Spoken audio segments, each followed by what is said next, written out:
E, meu Deus, são tantas coisas, tantas camadas aqui que a gente, nesse assunto. Eu quero começar pela censura no X e dizer que, assim, pelo menos o Monark e o Adrilles, eles estão em vantagem com relação a mim. Eu também apareço nos documentos. Meu Deus do céu, eu tô rindo para não chorar. Meu nome em documento no Congresso dos Estados Unidos como perseguida pela ditadura. Olha que coisa trágica. Só que no despacho, na decisão que manda derrubar a minha conta no Telegram, no YouTube e no Twitter, em 3 redes sociais, não tem nenhuma postagem.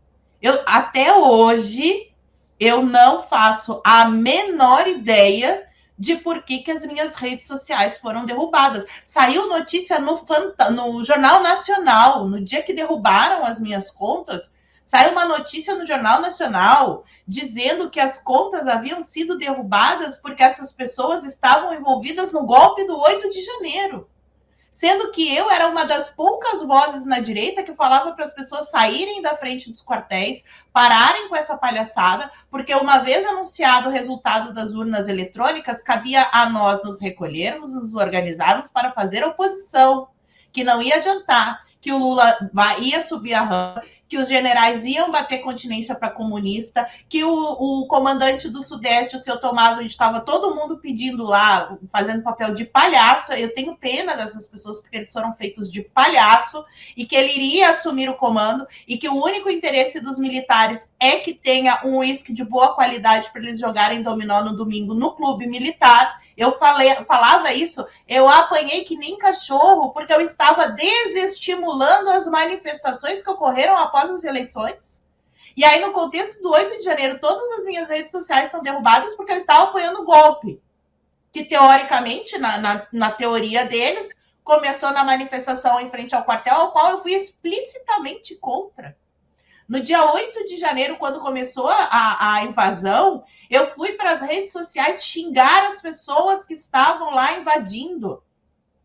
Eu falei que era uma palhaçada aquilo que estavam fazendo, que só serviria para o aumento da repressão. E eu tinha razão, porque foi o que aconteceu. Quando a Priscila, eu me esqueci o sobrenome dela, Priscila Costa Gonçalves, a Priscila loirinha, aquela que chamou manifestação dizendo que tinha navio russo, tinha gente dizendo que tinha informação de bastidores de uma ligação do Putin para o Maduro, dizendo para ele não se meter no Brasil. Eu escancarei, eu falei, essas pessoas estão levando vocês para o caminho da prisão. É isso que vai acontecer. Parem com isso. Isso vai ser pior para todo mundo. E eu apanhei que nem cachorro. Aí o Jornal Nacional disse que a minha rede social foi derrubada porque eu apoiei o golpe. Agora que volta esse assunto, eles misturam, eles fazem uma miscelânea de coisas, porque o relatório tem 500 páginas. E dentro dessas postagens, realmente, dentro desse relatório, existe algumas pessoas idiotas, algumas pessoas imbecis, que estavam convocando para os atos do dia 8. E graças a esses imbecis, esses idiotas, aumentou a repressão. E no meio desse caldeirão todo, onde o mundo inteiro fala sobre o Brasil, sobre a ditadura, sobre a censura e sobre tudo o que está acontecendo aqui, a gente vê os ministros do Supremo indo até o Congresso no momento em que o Lira está brigando com o governo, não porque ele está preocupado com a censura, com o povo brasileiro, porque demitiram o priminho dele do INCRA.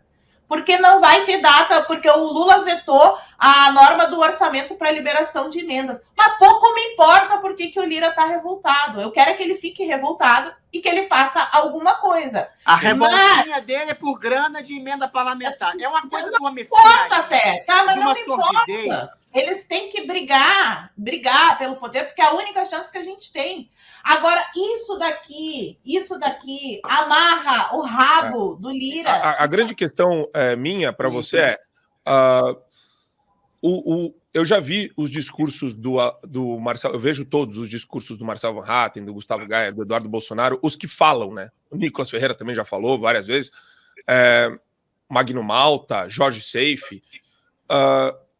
A gente está lidando numa situação binária. Ou todas as vozes se unem e batem duro e eu chamo o Tarcísio, o Zema, falo de prefeito que tem que denunciar. Mas silêncio até agora. Ou a gente vai ter uma perseguição, a gente vai ter mais corpos nas muralhas do castelo, pendurados de ponta cabeça.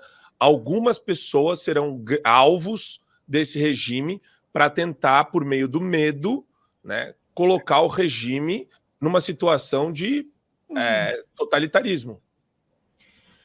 É difícil resumir em pouco tempo que eu preciso falar aqui, Marco. Eu sou a favor de manifestações, mas eu já falei várias vezes e já indiquei várias vezes a leitura do Gene Sharp, que é um estudioso do assunto liberdade e que, com seus métodos não violentos, já derrubou ditaduras totalitárias, ditaduras que atiravam em manifestantes, e através dos métodos do Gene Sharp, essas ditaduras foram derrubadas, tá? Então, eu só vou dizer aqui, recomendar. Agora, voltando no meu comentário, porque para ficar bem claro aqui, bem claro, quando se fala que os professores são doutrinadores, que os professores doutrinam, eu não me sinto ofendida.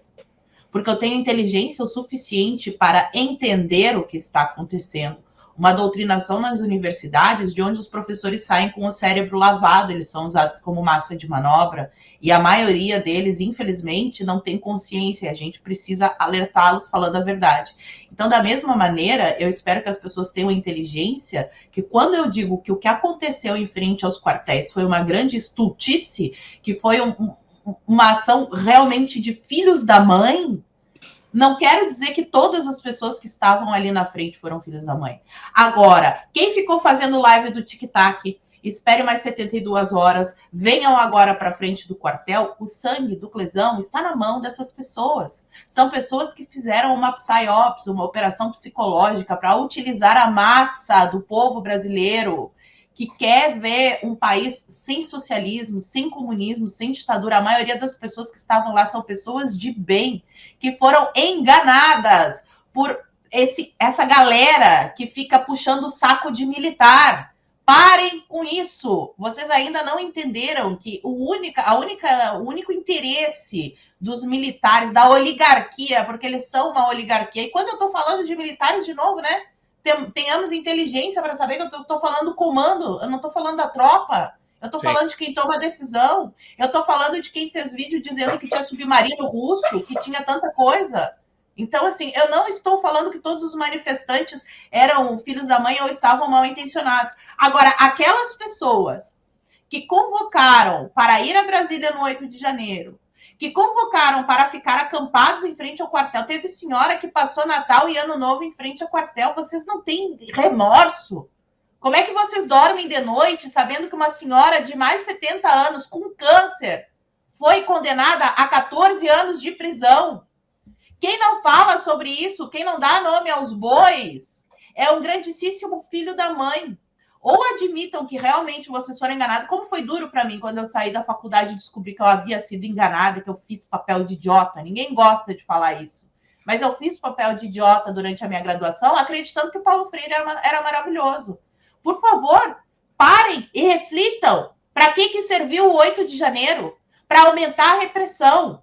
Foi para isso. E isso é muito bem descrito na obra do Gene Sharp.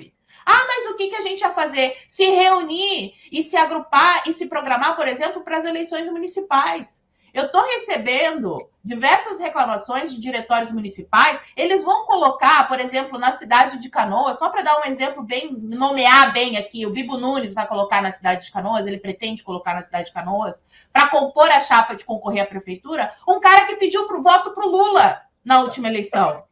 Por quê? Porque não teve organização.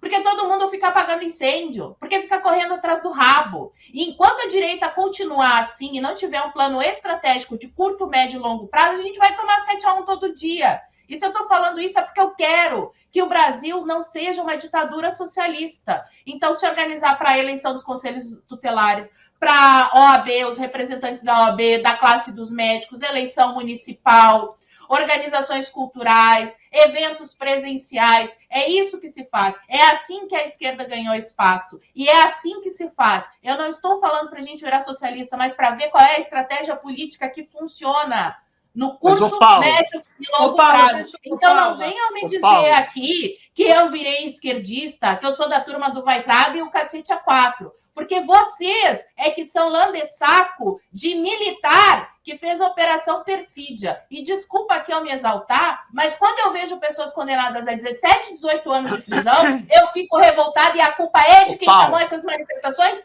Sim. Ponto final. Paulinha. Assine o Fio Diário. Assim você vai ter acesso integral ao programa completo Adriles sobre tudo, além de outros diversos programas na nossa plataforma. Assine aí.